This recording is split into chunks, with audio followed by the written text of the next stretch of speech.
Hello, ladies and gentlemen. Welcome back. This is Hand in the Fire. So we've decided that today we are going to take this from a new approach, because we're still kind of finding our asses with our hands. We are going to discuss philosophy pretty much from the ground up today. Leading our discussion will be our very own Joseph Phillips. Actually, I figured Johnny would be a little bit better than this, but that is my human name today. I am Mr. Fluffernutters. Oh my god. He's so adorable. I identify as a dual binary gender being. It's so hard to say this with a straight face. I am both pretty and a kitty. And like you can touch my stick. So anyway. I'm feeling very masculine today. Usually I'm the more effeminate one. Oh, and John, he's always effeminate. And please remember my pronoun today is Mrau. So when you refer to Mrau, it's Mrau. I'm not going to remember that, but I'll try. I'll try to remember to be offended when you don't use it. I'll remember all 50 genders when you... God, I can't remember the joke. No, it's 67 now. Really? Point is, people constantly tell me, like, well, you can memorize Pokemon, but you can't memorize the genders. I'll memorize the fucking genders when you have them all battle each other, okay? Oh, God. Pansexual, I summon you! Okay. See, I'm just thinking about, like, deadliest warrior. Which is the deadliest gender? Oh, God. Demi-queer, I summon you! Oh. Wait, that's not bowing. Well, in some cultures. It doesn't go in there. It doesn't... Okay, so we're discussing... So, basically with philosophy, one of the things that I started out with doing, I don't know who all saw the post on the Facebook page, but you have a couple of different categories. You have metaphysics, you have epistemology, you have ethics, you have politics, and you have aesthetics. Metaphysics is the study of existence. Epistemology is the study of knowledge. Aesthetics is the study of appearances. Ethics is about the use of force. Is that right? Something like that. No, ethics is about what you should do. Politics is the study of force. And the application thereof. Yeah. And ethics and politics tend to... My two favorites are metaphysics and epistemology.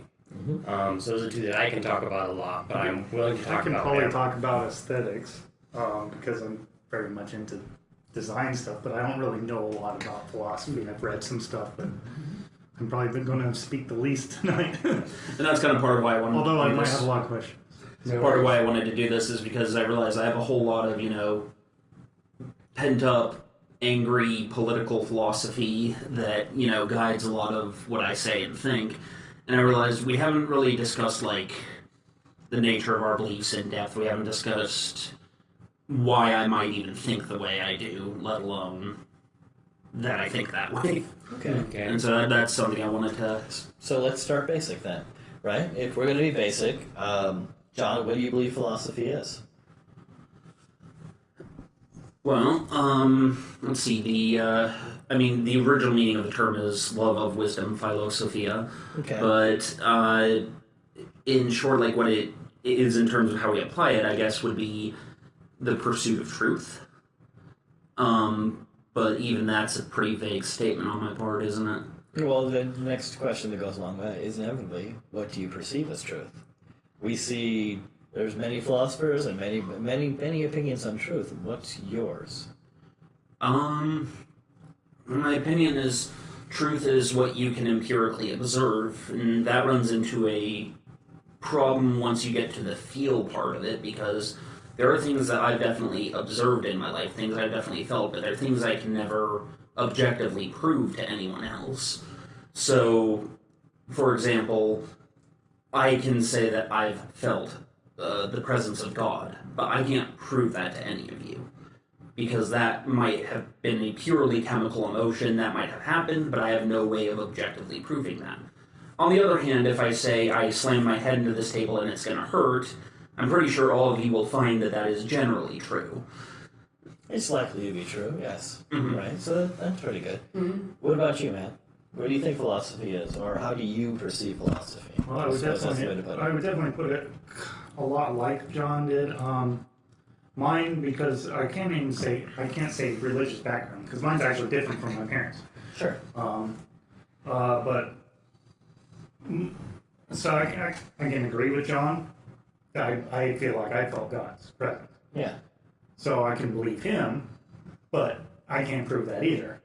So it only means something to both of us. But well, what I like to say is things that are universally true seem to be universally true. I call all of those things God's truth. Okay. So it's kind of a broad way of saying it, because I also believe very specifically in the Jesus's grace message. So that's probably the foundations, at least on my religious beliefs. Okay. Which is most people's way of dealing with philosophy, is either their religion or their education kind of tends to inform it. But I do a lot of things that are considered unchristian, so to speak. So I'm into a lot of music that you shouldn't listen to. So what is truth to you? Truth to me is like, God allows a lot of things because he really doesn't give a fuck. Okay. So think about it. Like, so many things is like, people are just so judgmental and think about laws all the time. And it's just like, but then that goes back to me believing in the message of grace where, So philosophy for you, my perception is it's primarily religious. well, I think that drives me more than a lot of, than it probably does other people. Okay. And it's not like, I don't know, I hold myself to a certain standard. Sure. So there's certain things I just choose not to do, not because I shouldn't do them. Well, It's just I feel I don't need to do them. Yeah, so that's ethics at that point. Okay. Right. Yeah. And that's fine. That could also be aesthetics, couldn't it? Choice of Well, aesthetics is presentation. Yeah, he said it's more beauty. It's about That's right. That's how I'm both creative. I definitely am very. I definitely. Okay, so I definitely focus on Okay. how I look, even as bizarre as it seems. I do have a. So idea let me for give myself, some my examples personal- of these guys to sort of clarify that. Go for it. So ethics is it okay for me to hit him right now? No. That's ethics. Epistemology is how do I know that what he's wearing is called a shirt? Metaphysics is am I alone in this room right now? no. Why? You could be. That's metaphysics. You could be, because we could all be in your head. Aesthetics is stuff like why do you like your shirt? Okay, I always Because understood. really, why do you like that shirt? Why is that shirt? Why would you That's one Why would you consider that shirt to be pretty considered. or attractive, or why did you like the look of it? I like oddness. I Yeah. like things that clash. I like things that aren't, It's normally aesthetic. And so those are aesthetic questions. Yeah. Okay, I had a much more abstract idea of what aesthetics was, but that I was thinking it greatly was simplifies I think it. it was a lot broader when I was thinking what aesthetics were, because I think of stuff like this, like how you decorate your house. Yes, how- and that would be something that's part of aesthetics as well. Aesthetics is everything that has to do with beauty. And like, for instance, I just recently found out a book that I really want to look up that's the Aesthetics of Violence. And it's talking about the human ability to find beauty in violence, which I thought was an interesting subject. So I'm going to look at that. Well, you even see it in the way Because, like different action movies are Sure. shot, or different Well, martial arts films are done. Terminator 2, Um, Dragon, Commando. Major. Commando. But then also even watching like MMA fights, you're most impressed by the people who can do it fancily. Well, and serial killers almost have the same sort of reverence to their work as a performance artist. Yeah, it's actually also why they tend to be artistic, even prior to their murderous streak. They have what me and Matt have come to call high-functioning artism. I'm sorry. I'm not. That's fantastic. Really, I heard the way you said it. It kind of felt like autism, right? Highly functioning, beautiful autism. It's like, oh, okay. Yeah. But I may have spent a little bit too much time on the internet lately. So. We all have. So You I all guess I have. have one other thing for what I believe. I don't think of things in black and white except for fundamentals. To me, I fundamentally believe there is a good and an evil. But I believe there's also shades of gray, and every given situation can have a different requirement for that moment. And so, like, good and evil falls under the expanse of ethics. Yeah. Indeed it does. Typically. Yeah. Good, evil, good, bad. So, just to sort of jump into the pot and put my 2 cents in as well, I view philosophy mostly as an introspective tool. I'm not super concerned with truth as a physical, innate quality. I think that truth can be relative. So, I'm more interested in breaking things down into almost like finding the atoms of the ideas, breaking things down to their core principles within either the person that expressed the idea or within myself. Just depends on what's going on with whatever idea it is. And would you say that's philosophy in general, the breaking down of ideas to understand their components? Yes, but philosophy is sort of it's a interesting field because it combines some forms of artistry and then some forms of scientific method. Philosophy, I feel like, as an academic term, is a collection of argumentation, scientific method applied to ideas, and then a little bit of like linguistics, breaking down what the words we mean, what the words we use mean, and how that changes over time and with different people.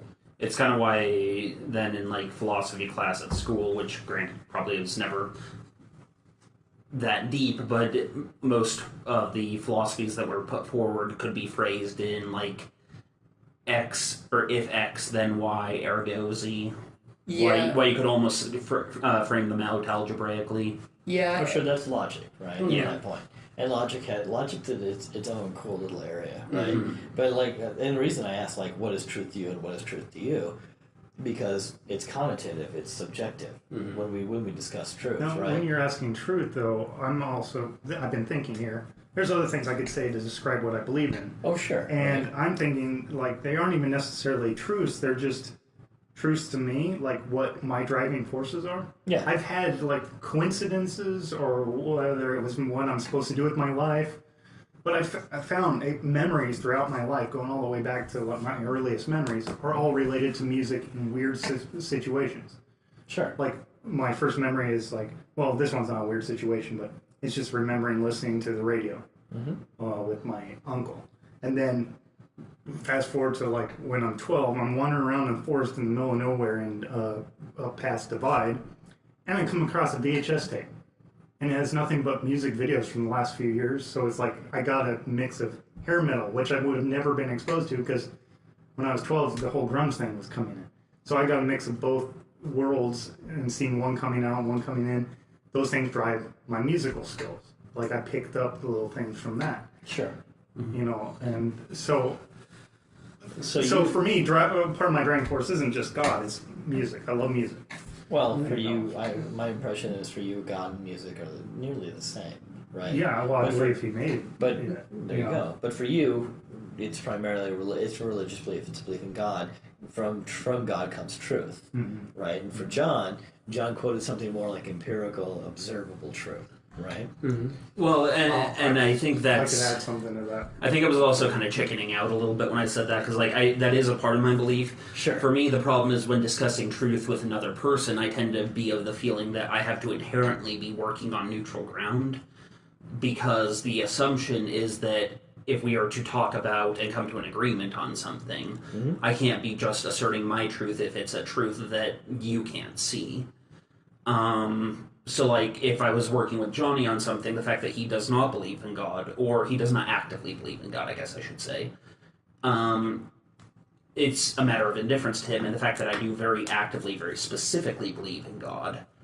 You say science, and I want to say something to that, because I also believe science and God are not exclusive. Having Yeah. a field day right now. Oh, yeah. I'm sure you are. Johnny just said he's having a field day. It makes him happy to hear this. But I mean, so, like, I don't for believe science me, or God are exclusive. so for me, if I'm to have a discussion with Johnny, like, in my own personal case, I can say yes, because I feel God has said this, but I can't really use God has said this as evidence in an argument or discussion with Johnny here.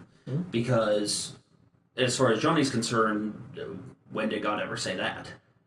Well, yeah. Is there a God who has said that? But one of the things that sort of is implicit with my understanding of philosophy is I use philosophy as a tool, not necessarily as an academic idea in itself. Okay. So you say that in order to reach conformity, you have to start off from a neutral position, and my brain goes, why is conformity necessary? Why do we have to agree? Well, in this case, let's get into, say, like politics. You were talking the application of force. Let's say you and I are in a situation where something has to be done. We've come to the conclusion that we need to do X, Y, and Z to survive, etc. Well, then you and I are going to start having to make our decisions synchronously. In order to achieve a specific result, yes. However, But we're talking now about philosophy for the sake of self-knowledge, which doesn't necessarily need to have a... Not necessarily. Philosophy is... Well, you gave yours, let me get mine, right? Philosophy for me is the exploration of beliefs, mine and others, right? How belief informs and creates action. Why do you do the things you do, right? I'm fascinated that both in myself and, I'm repeating, and in the people around me, right? Like, with Josh, right? I had never seen that before, and I went at him, right? Didn't mean to go that hard. And I went at him, and for that matter, I tend to get single focused when I see a new idea, because I want to know and I want to understand. Well, it's a new puzzle. It's like finding a brand new shape of Rubik's Cube. And it's awesome, right? Because I had weeks of consideration over that, right? What he said, how he said it, body language, everything, right? Because I consider all that, and I remember just about everything, right? So I remembered how he said it. Some of the shocked looks, some of the shocked expressions he had, I remember those too. And I remember what I said at the time, so I love that. And I get to dive into that, and I get to see why he believes the way he believes. And I have some theories. Some are probably right, some are probably wrong, but I'm excited to explore those again. And I love belief, right? We as a species have done so many things, built a civilization, committed horrific atrocities, all over an idea, right? That there's a God, or that all people are created equal, right? That some people should own guns and other people should not own guns. We've over governments, and so much is about what we believe and how we subjectively apply that, right? I do want to say that belief fits within epistemology. Epistemology is sort of the area of philosophy that tells us things like what's the difference between a fact and a belief. Sure. What's the difference between knowing something and believing something, that kind of thing. Sure. And for me, like truth is both a combination of my belief and what I can empirically prove, right? I see something, I observe it, I get some ideas about it, and then I test it out on the world. Sometimes it works, sometimes it doesn't, sometimes it's middling, and I continually fiddle with that until I find something that works to the best of what I can conceive of. Right? And belief isn't exclusively a religious thing. No. It's like you can believe that there might be aliens on a planet, but right now we can't prove it. Well, and for instance, a lot of unless you've been probed. A lot of epistemologists will say that if you read a fact in a textbook, and you don't have firsthand experience of that fact, then effectively you have a belief. That is true. Yes. However, there's a difference between what philosophers or epistemologists will call a justified belief and an unjustified belief. And there's differentiating things. We could easily dive into that whole at another time. Yeah, and we will get into that in a moment. We'll be right back, ladies and gentlemen.